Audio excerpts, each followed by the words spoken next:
Assalamualaikum warahmatullahi wabarakatuh. Halo semuanya, kami dari kelompok 13 ingin mempresentasikan hasil penelitian kami yang berjudul Dampak Pertemanan di Media Sosial terhadap Pola Interaksi Langsung di Kalangan Remaja. Dan anggota kelompok kami yaitu Arini Salma, Safana Nabila Fasya, dan Siti Nur Aziza. Dalam video presentasi kali ini, kami akan membahas 6 pokok bahasan, yaitu pendahuluan, latar belakang, tujuan penelitian, metode penelitian, hasil penelitian, dan kesimpulan. Baik, tanpa berlama-lama langsung saja kita masuk ke pembahasan yang pertama. Kita masuk ke pembahasan yang pertama, yaitu pendahuluan. Jadi, media sosial telah menjadi bagian integral kehidupan remaja, menawarkan konektivitas namun juga menimbulkan pertanyaan tentang dampaknya pada interaksi langsung. Pertemanan online dapat memperluas jaringan namun juga berpotensi memicu isolasi dan mengurangi kemampuan komunikasi tatap muka. Penelitian ini akan menelaah pengaruh media sosial terhadap kualitas hubungan komunikasi langsung dan interaksi langsung remaja, guna memahami peran media sosial dan meminimalkan dampak negatifnya. Jadi, media sosial itu memiliki dua sisi. Di satu sisi bisa memperluas pertemanan, tapi di sisi lain bisa membuat kita lebih terisolasi dan kurang mahir komunikasi langsung. Penting banget kita memahami dampaknya supaya dapat memanfaatkannya dengan bijak untuk mendukung hubungan yang sehat dan komunikasi yang baik. Baik, selanjutnya ini ada latar belakang, yang dimana di latar belakang ini dijelaskan bahwa media sosial telah menjadi platform utama bagi remaja untuk membangun dan juga mempertahankan hubungan sosial.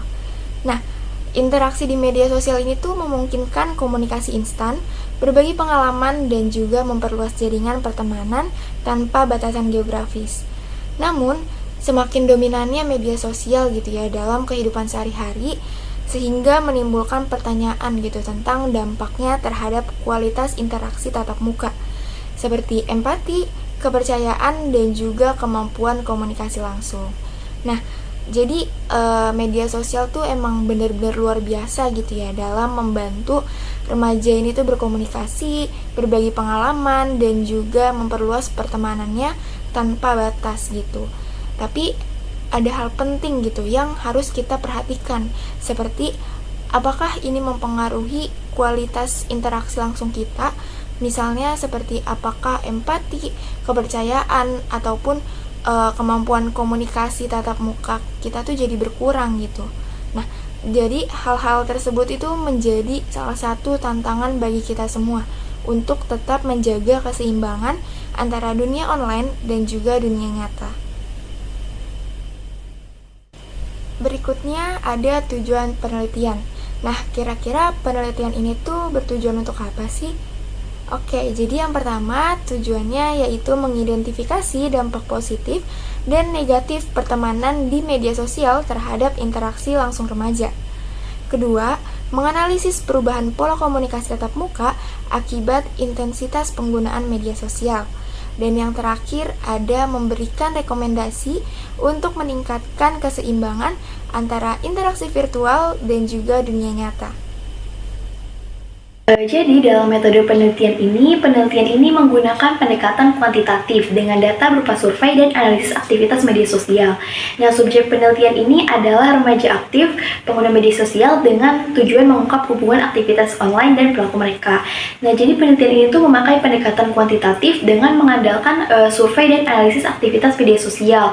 Nah, jadi fokusnya ini adalah remaja yang aktif di media sosial untuk melihat gitu bagaimana aktivitas mereka di dunia online itu bisa berkaitan dengan perilaku mereka sehari-hari.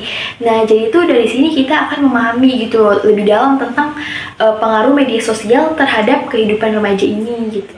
Data survei dapat dilihat di sini ada 3 diagram ya teman-teman. Ya, ada jenis kelamin, usia, dan juga status. Yang pertama ini kita bisa lihat bahwa responden kita rata-rata itu jenis kelaminnya perempuan yang mencapai 87,5% dan laki-lakinya itu sebanyak 12,5%. Kemudian rata-rata umur responden yang mengisi survei ini di antara 18 sampai 25 tahun ini tuh ada 81,2% dan kurang dari 18 tahun ini itu mencapai 18,8%. Lalu untuk status responden yaitu sebagai mahasiswa itu mencapai 68,7%. Terus di sini ada pekerja mencapai 9,4% dan pelajar sebanyak 21,9%. Di mana total responden kita yang mengisi survei penelitian ini sebanyak 32 orang. Oke, selanjutnya ada hasil penelitian dari penggunaan media sosial. Dapat dilihat di sini ada 2 diagram lingkaran. Jadi kita langsung saja membahas satu-satu. Di mana yang pertama mengenai frekuensi penggunaan media sosial. Dalam sehari itu diketahui bahwa responden paling banyak itu rata-rata menggunakan media sosial selama lebih dari 6 jam per hari, yaitu ada 56,2%. Lalu yang kedua itu penggunaan selama 4-6 jam per hari ada 37,5%, dan penggunaan selama 1-3 jam per hari itu ada 6,3%. Kemudian yang kedua mengenai seringnya komunikasi dengan teman di media sosial, itu diketahui bahwa responden paling banyak itu rata-rata melakukannya setiap hari dengan total 68,5%. Terus jarangnya berkomunikasi dengan teman media sosial itu sebanyak 28,3%, lalu beberapa kali seminggu adalah 3,2%. Oke, berikutnya di slide kali ini kita akan tahu aplikasi apa sih yang sering digunakan oleh responden ini dalam bermedia sosial.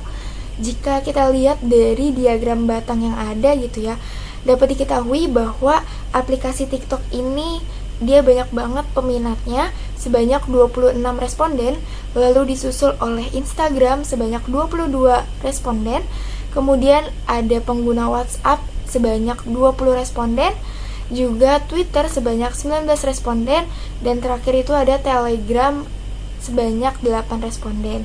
Nah, bisa kita lihat ke sampingnya ada gambar diagram batang juga ya, yang mengenai tentang banyaknya jumlah teman yang mereka miliki gitu di media sosial. Jadi jumlah teman yang dimiliki oleh pengguna media sosial ini tuh cukup beragam ya teman-teman. Bisa dilihat dari responden itu memberikan jawaban mulai dari memiliki sedikit teman seperti 1 hingga 7 orang, hingga yang memiliki lebih banyak teman gitu, seperti 100 ataupun 300 orang.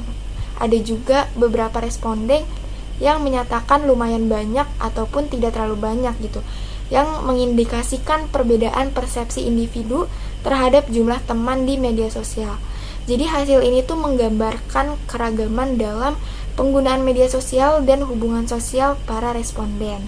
Media sosial lainnya itu mengenai apakah responden merasa hubungan dengan temannya lebih dekat setelah berinteraksi di media sosial. Nah, dapat dilihat dari diagram lingkaran yang ada, bahwasannya yang menganggap netral ini sebanyak 54,8%, setuju 19,4%, sangat setuju 16,1%, sangat tidak setuju 3,2%, dan tidak setuju ada 6,5%. Kemudian kita beralih ke sampingnya, itu mengenai apakah penggunaan media sosial mengurangi frekuensi responden bertemu langsung dengan temannya gitu.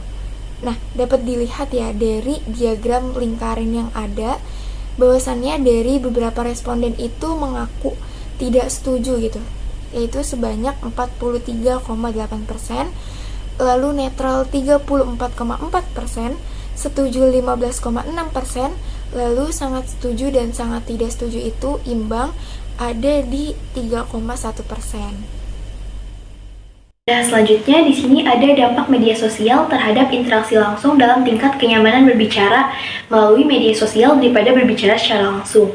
Nah, jadi dapat dilihat dari diagram lingkaran ini bahwa responden yang memilih netral dan tidak setuju itu mencapai 34,4%, dan setuju dan sangat setuju juga itu imbang ya, jadi mencapai 12,5%, dan sangat tidak setuju itu mencapai 6,3%. Nah, selanjutnya itu ada seberapa sering interaksi di media sosial ke pertemuan langsung. Nah, dapat dilihat dari diagram di kanan ini bahwa responden banyak yang memilih jarang itu mencapai 51,4% dan sering ada itu mencapai 25,7% dan sangat sering dan sangat tidak pernah itu imbang juga ya, yaitu mencapai 8,6% dan tidak pernah itu mencapai 5,8%. Oke, selanjutnya itu ada opini tentang interaksi secara langsung lebih bermakna dibandingkan komunikasi di media sosial. Nah, jadi bisa dilihat ya teman-teman bahwa sebagian besar itu respon itu setuju dengan pernyataan tersebut, yaitu mencapai 46,9%. Lalu yang memilih setuju itu ada 25% dan yang pihak netral itu mencapai 28,1%. Nah, selanjutnya itu ada pandangan media sosial tentang cara berbicara atau bersikap saat bertemu langsung gitu. Jadi dapat dilihat dari diagram ini itu bahwa banyak responden itu memilih netral dengan 46,9%, setuju itu mencapai 21,9%, sangat setuju ada 12,5% dan tidak setuju itu mencapai 18,8%. Baik, sekarang kita sudah ada di materi yang terakhir, yaitu kesimpulan. Jadi, berdasarkan data yang tersedia, dapat disimpulkan bahwa mayoritas remaja yang menjadi responden itu menggunakan media sosial lebih dari 6 jam sehari dengan platform populer seperti Instagram, TikTok, dan juga Twitter atau X. Nah, interaksi melalui media sosial ini tuh sebagian besar dilakukan setiap harinya. Namun, intensitas komunikasi langsung dengan teman itu cenderung berkurang gitu. Karena beberapa responden ini tuh merasa media sosial mempengaruhi cara mereka berbicara ataupun bersikap dalam pertemuan langsung. Meskipun interaksi tatap muka masih dianggap lebih bermakna oleh sebagian besar pengguna gitu. Jadi hal ini tuh menunjukkan bahwa media sosial itu memberikan pengaruh signifikan terhadap pola komunikasi dan juga hubungan sosial remaja. Oke, mungkin karena presentasi dari kelompok 13 sudah selesai, maka kami dari kelompok 13 izin mengakhiri presentasi kali ini. Sekian dari kami. Wassalamualaikum warahmatullahi wabarakatuh. See you in the next video.